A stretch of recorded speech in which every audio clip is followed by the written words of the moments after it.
हवा जोर जोर से गरज रही थी, आसमान में बिजली चमक रही थी और हर गरज के साथ धरती कांप उठती थी। बारिश किले की दीवारों पर बरस रही थी, पानी की धाराएं पत्थरों पर बह रही थीं, जैसे समय की कहानियां बयां कर रही हों। ऐसी रात थी कि घर में आग के पास बैठे रहो। लोग अपने घरों में दुबके हुए थे, बाहर की दुनिया से बेखबर। लेकिन शिवाजी महाराज के सामने एक अकेला आदमी खड़ा था। उसकी आंखों में एक अजीब सी चमक थी, जैसे कोई गहरा राज छुपा हो। पहरेदार उसे अंदर ले आए। उसकी चाल में थकान और चिंता साफ झलक रही थी। संदेशवाहक भीगा हुआ और कांपता हुआ एक भारी थैला लिए हुए था। उसकी हालत देखकर लगता था कि उसने लंबा सफर तय किया है। उसने राजा के सामने झुककर प्रणाम किया। उसकी आंखों में आदर और भय दोनों थे। महाराज, उसकी आवाज फटी हुई थी।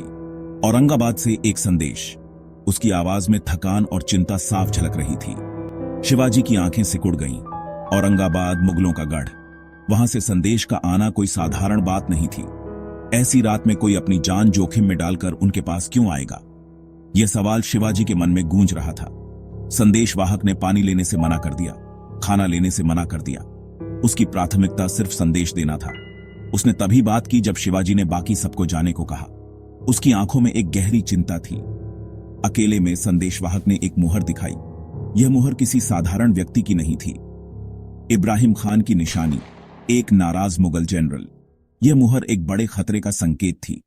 उसका संदेश एक गुप्त बैठक की विनती। बात बहुत बड़ी थी। यह बैठक शिवाजी के लिए बहुत महत्वपूर्ण हो सकती थी। एक गलत कदम और सब बर्बाद हो सकता था। शिवाजी को बहुत सोच समझकर फैसला लेना था। शिवाजी कुछ ही लोगों पर भरोसा करते थे। उनके दरबार में कई लोग थे, लेकिन कुछ ही ऐसे थे जिन पर वे आंख मूंदकर विश्वास कर सकते थे। लेकिन महादेव, उनका मुख्य सीक्रेटचर, उनमें से एक था। महादेव की निष्ठा और चतुराई ने उसे शिवाजी का सबसे विश्वसनीय साथी बना दिया था। इस संदेशवाहक के बारे में सब पता करो, शिवाजी ने आदेश दिया। यह संदेश हमारे लिए बहुत महत्वपूर्ण हो सकता है। और इब्राहिम खान के बारे में भी। मैं जानना चाहता हूं कि वो क्या सोचता है, क्या सपने देखता है।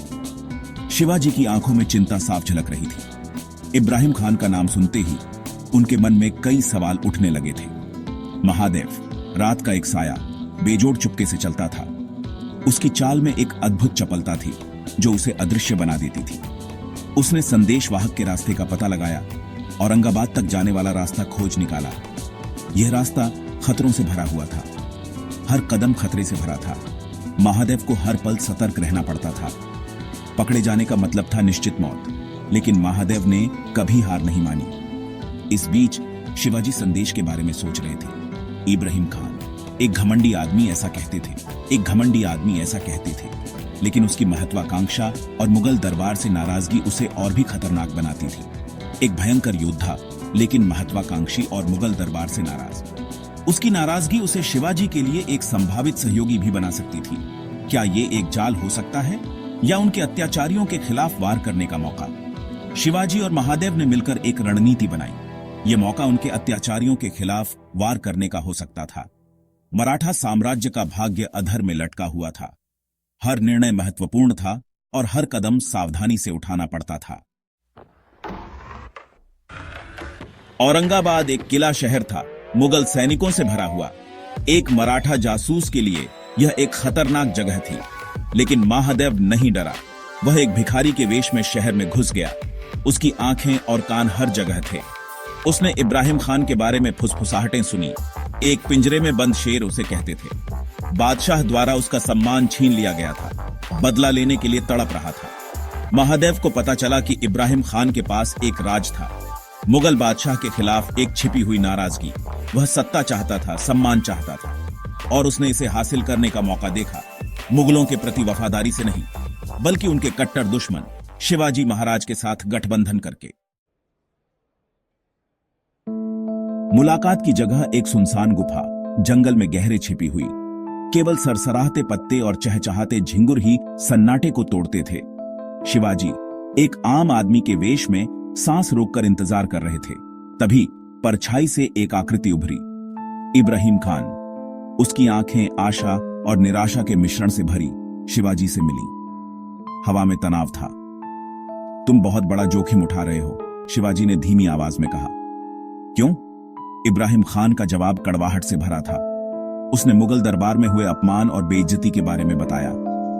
उसने शिवाजी के प्रति अपनी वफादारी का वादा किया, मुगलों के लिए कांटे की तरह बनने का वादा किया। लेकिन क्या शिवाजी उस आदमी पर भरोसा कर सकते थे जिसने अपने ही बादशाह को धोखा दिया था? भाग 5, गद्दारी की फुसफुसाहटें। अपने दरबार में वापस शिवाजी एक मुश्किल फैसले से जूझ रहे थे। इब्राहिम खान पर भरोसा करना एक जुआ था, एक खतरनाक जुआ। लेकिन संभावित फायदे इतने बड़े थे कि उन्हें नजरअंदाज नहीं किया जा सकता था। उसने भरोसा करने का फैसला किया। उसने महादेव को वापस औरंगाबाद भेजा, इस बार इब्राहिम खान के लिए एक संदेश के साथ। मुगल साम्राज्य के दिल पर वार करने की योजना दुस्साहसी थी। वे मुगल आपूर्ति लाइन पर हमला करेंगे। एक जोखिम भरा कदम, लेकिन ऐसा कदम जो मुगल सेना को अपंग कर सकता था। इब्राहिम खान मुगल गतिविधियों के अपने ज्ञान के साथ इसकी सफलता के लिए महत्वपूर्ण होगा। दांव पर इतना कुछ पहले कभी नहीं लगा था। एक गलत कदम और उनके द्वारा जिसके लिए लड़ाई लड़ी गई थी, वह सब कुछ बिखर जाएगा। भाग 6, विश्वासघात की कीमत। हमले की रात प्रत्याशा से भरी थी। शिवाजी के आदमी निडर तानाजी मालुसरे के नेतृत्व में संकेत का इंतजार कर रहे थे। औरंगाबाद के अंदर से इब्राहिम खान ने अपना कदम बढ़ाया। उसने एक मोड़ पैदा किया, मुगल पहरेदारों को आपूर्ति डिपो से दूर खींच लिया। यह एक तनावपूर्ण प्रतीक्षा थी। पत्तों की हर सरसराहट, उल्लू के हर हूंट से उनकी रीढ़ में सिहरन दौड़ जाती थी। फिर दूरी में एक मशाल भड़की। संकेत। मराठा योद्धा एक उग्र तूफान के प्रकोप के साथ मुगल आपूर्ति डिपो पर उतर पड़े।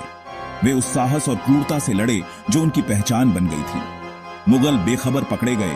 मराठा हमले के लिए कोई मुकाबला नहीं थे। छापेमारी एक शानदार सफलता थी, लेकिन जीत एक कीमत पर मिली। भाग 7, युद्ध का लूट। हमले की खबर ने मुगल दरबार में सदमे की लहरें भेज दी। बादशाह औरंगजेब गुस्से में था। उसे अपमानित किया गया था। उसने बदला लेने की कसम खाई। उसके जासूस ओवरड्राइव में चले गए। इस दुस्साहसी हमले के स्रोत को उजागर करने के लिए बेताब थे। उन्हें जल्द ही इब्राहिम खान के विश्वासघात का पता चला। शिवाजी महाराज के साथ उसका गुप्त गठबंधन। औरंगजेब ने धोखा महसूस किया। उसने इब्राहिम खान पर भरोसा किया था। उसने सामना किए गए असली खतरे को महसूस किया। शिवाजी उसके पक्ष में सिर्फ कांटा नहीं थे, वह मुगल साम्राज्य के ताने बाने के लिए खतरा था। उसे रोका जाना था, किसी भी कीमत पर। भाग 8, बादशाह का क्रोध। औरंगजेब ने इब्राहिम खान के परिवार पर अपना प्रकोप अनलीश्ड किया। उन्हें कैद कर लिया गया। उनका भाग्य अधर में लटका हुआ था। इब्राहिम खान को गद्दार करार दिया गया था। उसके सिर पर भारी कीमत लगाई गई थी। वह अब बेघर आदमी था। अपने ही लोगों द्वारा शिकार किया जा रहा था। उसने एक खतरनाक खेल खेला था और वह कीमत चुका रहा था। लेकिन शिवाजी महाराज ने उसका साथ नहीं छोड़ा। उन्होंने इब्राहिम खान और उसके बचे हुए वफादारों का अपनी तह में स्वागत किया। उसने उन्हें शरण दी, एक नया घर दिया। मराठा सेना रैंक में बढ़ गई। उनकी आत्माएं उड़ गईं। उन्होंने मुगल साम्राज्य के खिलाफ एक प्रहार किया था और वे और अधिक के लिए तैयार थे। भाग 9, एकता और स्ट्रैटेजी। शिवाजी और इब्राहिम खान के बीच गठबंधन ने एक स्पष्ट संदेश भेजा। यह केवल एक राजनीतिक कदम नहीं था, बल्कि एक स्ट्रैटेजिक चाल थी जिसने दुश्मनों को चौंका दिया। इस गठबंधन ने दिखाया कि कैसे दो अलग अलग पृष्ठभूमि के लोग एक सामान्य उद्देश्य के लिए एक साथ आ सकते हैं। यह एकता की शक्ति का प्रमाण था, जो न केवल उनके सैनिकों के मनोबल को बढ़ाता था, बल्कि उनके दुश्मनों के दिलों में डर भी पैदा करता था।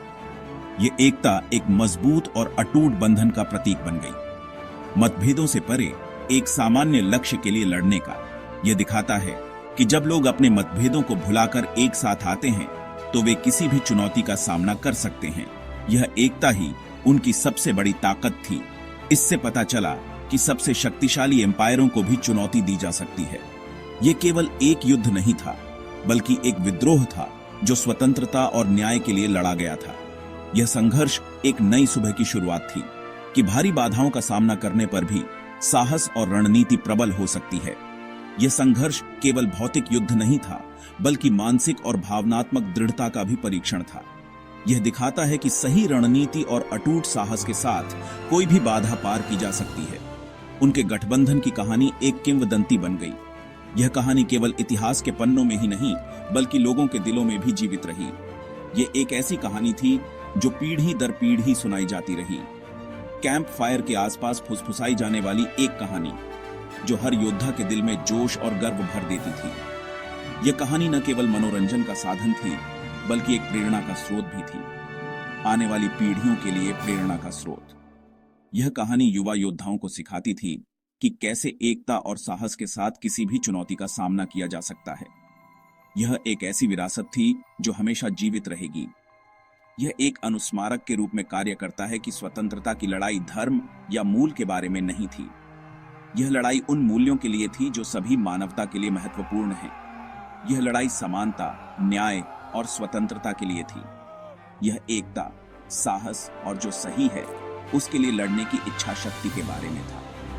यह लड़ाई उन सभी के लिए एक प्रेरणा थी जो न्याय और स्वतंत्रता के लिए संघर्ष कर रहे थे। यह दिखाता है कि सही उद्देश्य के लिए लड़ने का साहस हमेशा विजयी होता है। यह एक ऐसी लड़ाई थी जिसे शिवाजी महाराज जीतने के लिए दृढ़ थे। उनकी रणनीति और नेतृत्व ने उन्हें एक महान योद्धा और नेता बना दिया। यह उनकी दृढ़ता और साहस का प्रतीक था, चाहे कुछ भी कीमत क्यों न हो। यह लड़ाई केवल एक युद्ध नहीं थी बल्कि एक मिशन था जिसे हर हाल में पूरा करना था। यह दिखाता है कि जब उद्देश्य स्पष्ट और सही हो तो कोई भी बल उसे रोक नहीं सकता।